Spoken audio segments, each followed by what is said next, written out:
Class 8 आपका बेटा first unit test समाप्त हो चुका है और आज से आपकी सभी कक्षाएं पुनः सुचारू रूप से चलेंगी। क्लास 8 मुझे बेटा आपसे पूरी आशा है कि आपने अपना हिंदी का टेस्ट बहुत अच्छे से दिया होगा। जो भी आपने लिखा है अच्छे से समझा होगा। जो आपका टेस्ट पेपर आया था आपको अच्छे से समझ में आया होगा और आपने कॉपी वर्क भी कंप्लीट हुआ होगा। जो भी पोर्शन था आपने अच्छे से पढ़ा होगा। क्लास 8 बेटा मुझे आपसे पूरी आशा है। क्लास 8 आज बेटा मैं आपको आपका हिंदी का जो प्रथम भाग है मतलब हिंदी प्रथम समझाने जा रही हूँ। आज क्लास 8 आपको पढ़ना है हिंदी के प्रथम पाठ्य पुस्तक से पाठ 5 चिट्ठियों की अनूठी दुनिया। ये पाठ जो है बेटा ये पाठ कहानी नहीं है, ये पाठ एक निबंध है और पाठ बेटा बहुत अच्छा है। आपके लिए ये बहुत ही महत्वपूर्ण जानकारी लेकर आया है। इस पाठ के द्वारा बेटा आपको चिट्ठियों के बारे में पता चलेगा, चिट्ठियों के बारे में, पत्रों के बारे में पता चलेगा। इस पाठ के जो लेखक हैं वह है बेटा अरविंद कुमार सिंह। पहले आप अपने लेखक के बारे में जान लीजिए। अरविंद कुमार सिंह बेटा हिंदी के प्रथम समांतर कोश यानी थिसारस के निर्माता के रूप में हिंदी भाषा जगत को समृद्ध करने के लिए जाने जाते हैं। अरविंद कुमार सिंह का जन्म बेटा 17 जनवरी 1930 को उत्तर प्रदेश के मेरठ में हुआ था। अरविंद कुमार सिंह की बेटा जो फिल्म पत्रिका थी माधुरी उसके यह संपादक रहे। मतलब कि जो फिल्म पत्रिका माधुरी है उसके संपादक अरविंद कुमार सिंह जी रहे हैं। इनकी जो मुख्य कहानी है वह है बिरादरी का कटघरा उसका सच। इनका जो मुख्य उपन्यास है बेटा वह है आगमन। अब चलिए क्लास 8 इस पाठ को देखिए। पाठ 5 चिट्ठियों की अनूठी दुनिया। ये पाठ बेटा एक निबंध है। पत्रों की दुनिया भी अजीबो गरीब है और उसकी उपयोगिता हमेशा से बनी रही है।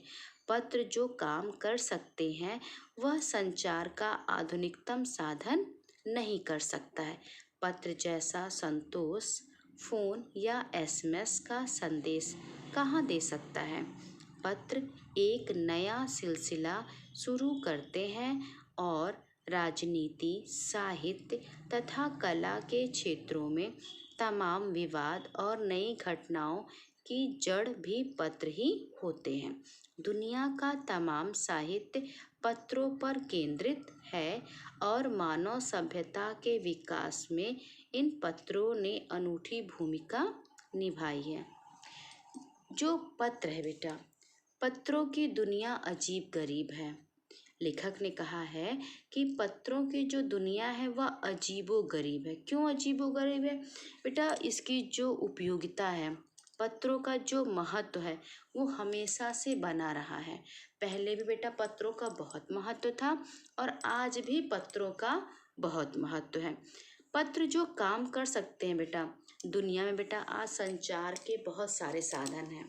दुनिया में एक दूसरे से जुड़ने के संचार के बहुत सारे साधन हैं, बहुत तरह तरह के आधुनिकतम साधन भी है। लेकिन बेटा जो काम पत्र कर सकता है वो संचार का आधुनिकतम साधन नहीं कर सकता है। पत्र बेटा जो संतोष देता है, जो हमें तसल्ली देता है, संतोष देता है, वो बेटा फोन या एसएमएस का संदेश नहीं दे सकता है। पत्र से बेटा हमें जो खुशी मिलती है और पत्र जो हमें एक संतुष्टि प्रदान करता है, संतोष प्रदान करता है, वो फ़ोन या एसएमएस का संदेश नहीं प्रदान कर सकता है।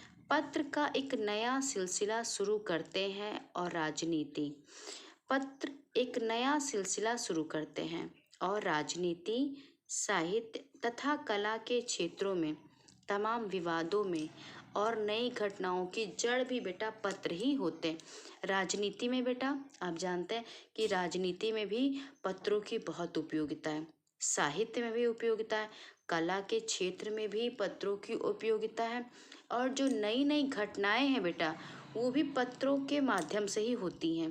भाई पत्र एक दूसरे को दिए जाते हैं, फिर उसमें लिखी बातों को पढ़ा जाता है, समझा जाता है, तो नई नई जो घटनाएं होती हैं उसका भी जड़ एक पत्र ही होते हैं। और क्लास 8 वैसे भी बेटा आप जानते हैं कि पत्र तो आज भी आप लिखते हैं। आप दो तरह के पत्र लिखते हैं हिंदी द्वितीय भाग में, एक औपचारिक पत्र, दूसरा अनौपचारिक पत्र। और ये जो पत्र है बेटा, ये आपके पाठ्यक्रम में शामिल किया गया है। अभी जब आप पाठ पढ़ेंगे ना आगे, तब आपको समझ में आएगा कि ये पत्र लेखन आपके पाठ्यक्रम में क्यों शामिल किया गया है। तो जो पत्र है बेटा, पत्र एक नया सिलसिला शुरू करते हैं। किसमें? राजनीति में, साहित्य में, कला के क्षेत्र में, तमाम वाद विवादों में, और साथ ही साथ बेटा जो नई नई घटनाएं होती हैं उनका भी जड़ ये पत्र ही होते हैं। दुनिया का तमाम साहित्य बेटा पत्रों पर ही आधारित होता है, पत्रों पर ही केंद्रित होता है। मानव सभ्यता के विकास में इन पत्रों ने अनूठी भूमिका निभाई है। बेटा पहले पहले के समय में ये आधुनिकतम संचार के साधन नहीं थे, फोन, एसएमएस ये नहीं था। पहले क्या थे? पहले तो पत्र थे। मानव सभ्यता बेटा जब विकास करने लगी, तो मानव के सभ्यता के विकास करने में, विकसित होने में, हमारे समाज के विकसित होने में, मानव सभ्यता का विकास करने में बेटा पत्रों की बहुत बड़ी भूमिका है। जो मानव ने बेटा इतना विकास कर लिया है। आपको भी पता है कि आज मानव, पहले आदि मानव था, धीरे धीरे धीरे करते करते बेटा आज मानव ने कितना विकास कर लिया, आप भी देख रहे हैं। तो मानव ने आज बहुत विकास कर लिया, बहुत ऊंचाई पर मानव पहुंच चुका है। और जो बेटा मानव सभ्यता ने इतनी ऊंचाई पे कदम रखा है, मानव सभ्यता ने जो इतना ज़्यादा विकास किया है, तो बेटा पत्रों की बहुत निराली भूमिका है, बहुत अनूठी भूमिका है। पत्रों का भाव सब जगह एक सा है, भले ही उसका नाम अलग अलग हो। पत्र को उर्दू में खत, संस्कृत में पत्र, कन्नड़ में कागज, तेलुगु में उत्तरम, जाबू और लेख तथा तमिल में कडित कहा जाए। बेटा पत्र को किसी भी नाम से पुकारा जाए, भले उसका नाम अलग अलग हो, लेकिन पत्र का बेटा जो भाव होता है, संतुष्टि का भाव, संतोष का भाव, खुशी का भाव, पत्र मिलने पे बेटा एक अजीब सी खुशी होती है। तो उसका जो भाव है बेटा वो सब जगह एक होता है। पत्र का भाव सभी जगह बेटा एक होता है।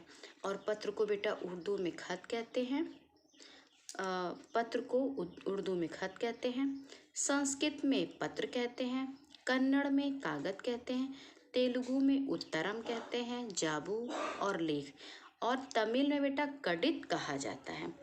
पत्र यादों को सहेज कर रखते हैं, इसमें किसी को कोई संदेह नहीं है।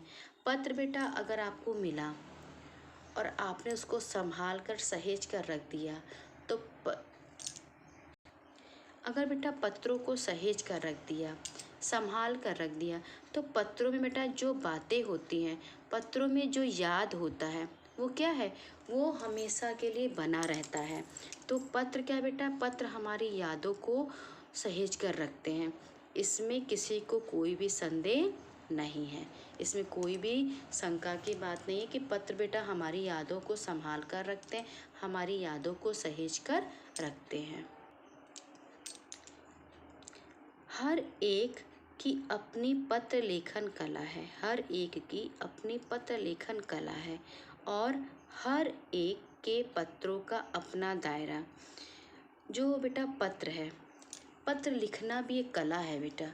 कैसे शुरू किया जाए, कैसे पत्र का अंत किया जाए, आपको भी पता है, आप भी पत्र लिखना सीखते हैं बेटा, हमेशा सीखते हैं किस तरीके से लिखना है। तो पत्र लिखना बेटा क्या है? पत्र लिखना भी एक कला है। किसकी कला है? पत्र लेखन की कला है, कि पत्र को कैसे लिखा जाए। साथ ही साथ पत्रों का भी बेटा अपना एक सीमित क्षेत्र होता है, अपना एक दायरा होता है।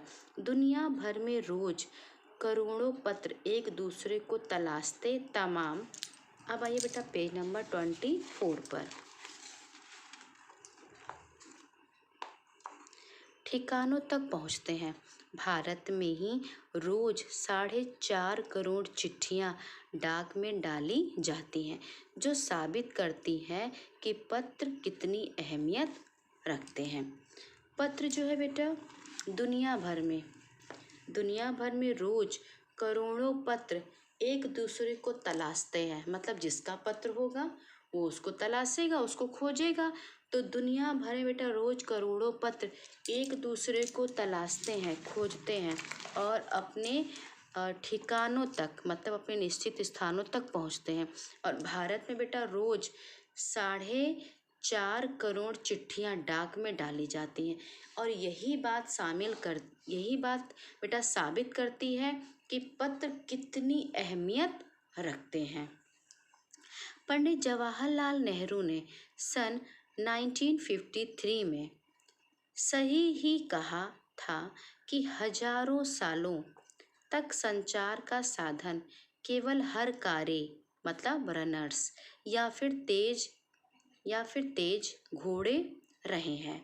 उसके बाद पहिए आए, पर रेलवे और तार से भारी बदलाव आया।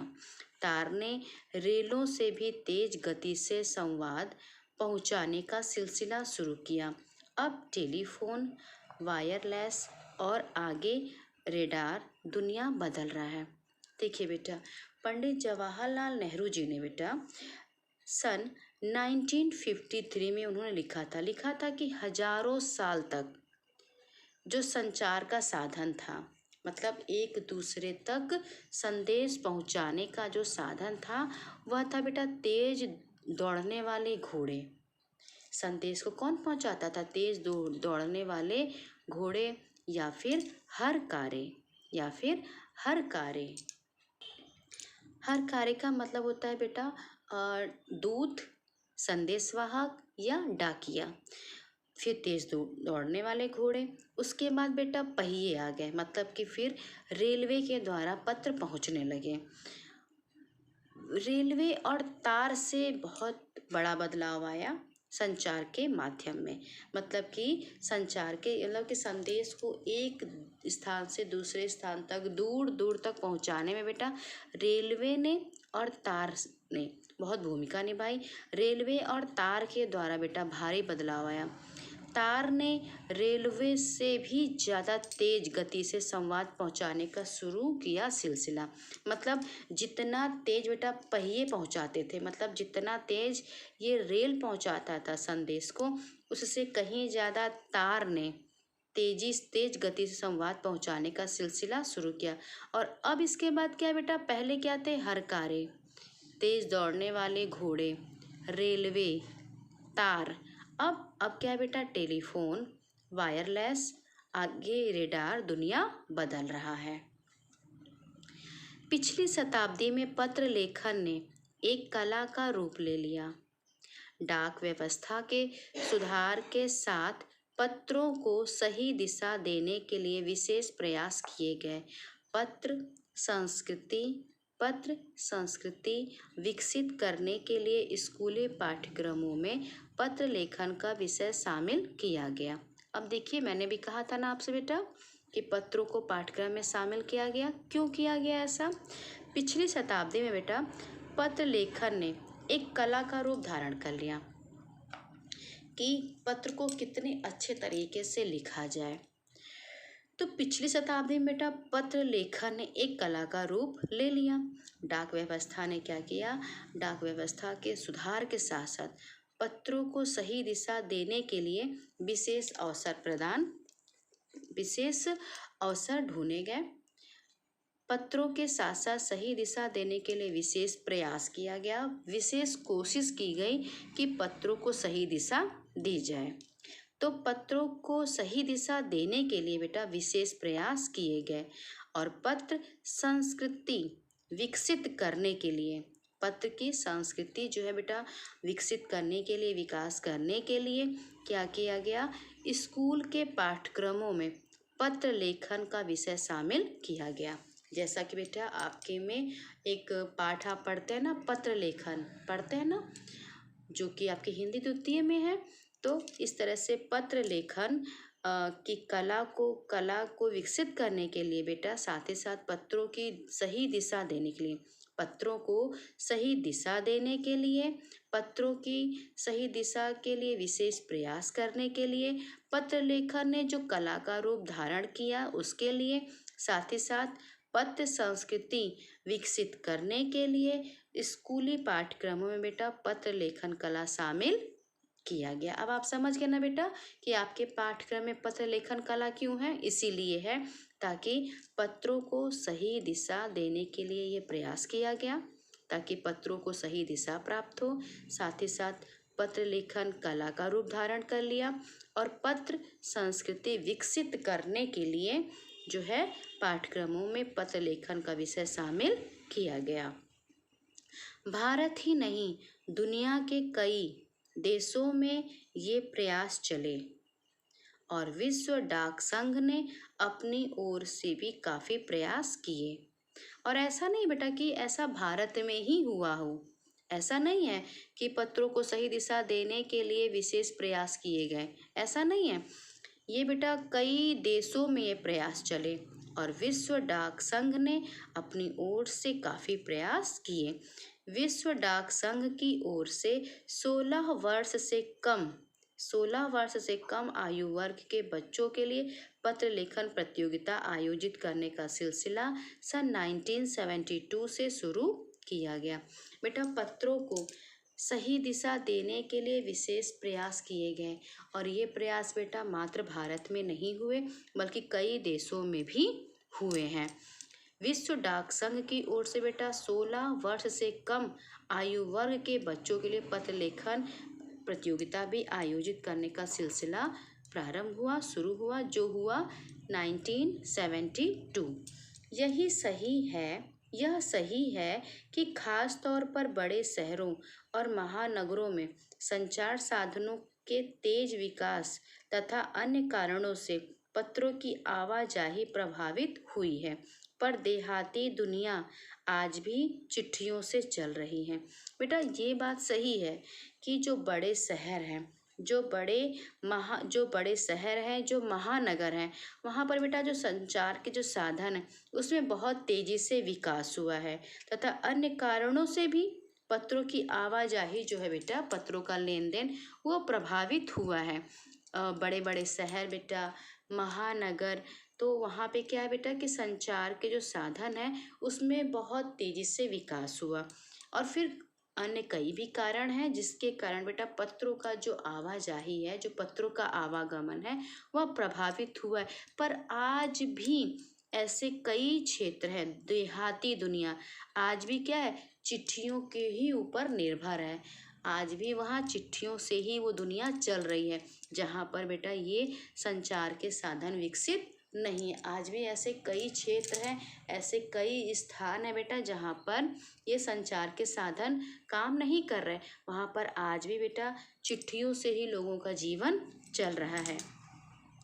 फैक्स, ईमेल, टेलीफोन तथा मोबाइल ने चिट्ठियों की तेजी को रोका है, पर व्यापारिक डाक की संख्या लगातार बढ़ रही है। बेटा फैक्स, ईमेल, टेलीफोन तथा मोबाइल ने क्या किया है बेटा, जो चिट्ठियों की तेजी है उसको रोक दिया है, पर व्यापारिक डाक की संख्या लगातार बढ़ रही है। क्लास 8 आज बेटा आपको यहाँ तक पढ़ना है। आज आपको पेज नंबर 24 और 23, मतलब पेज नंबर 23 और 24 पढ़ना है और शेष बेटा आपको बाद में हम समझाएंगे। लेकिन आज आप कोशिश करिए कि पूरा पाठ आप पढ़ लीजिए, आपको पढ़ने में भी अच्छा लगेगा कि आगे हमें पत्र के बारे में क्या क्या जानकारी मिलनी है। तो क्लास 8 आज से बेटा आप फिर से पढ़ना प्रारंभ कर दीजिए। अच्छे जैसे पहले आप पढ़ते थे वैसे ही आज भी अभी भी आप पढ़ना प्रारंभ कीजिए आज से। और कॉपी वर्क बेटा, अगर आपका लिखित कार्य पहले का भी अधूरा है तो पूरा कर लीजिए बेटा, क्योंकि अब आपको फर्स्ट यूनिट टेस्ट दे चुके हैं, अब आपको बेटा हाफ ईयरली एग्ज़ाम देना है। अगर आप अपना लिखित कार्य अपूर्ण रखेंगे तो फिर आपको बहुत असुविधा होगी। तो क्लास 8 आज आपको बेटा पाठ 5 चिट्ठियों की अनूठी दुनिया पढ़ना है, पेज नंबर 23 और 24।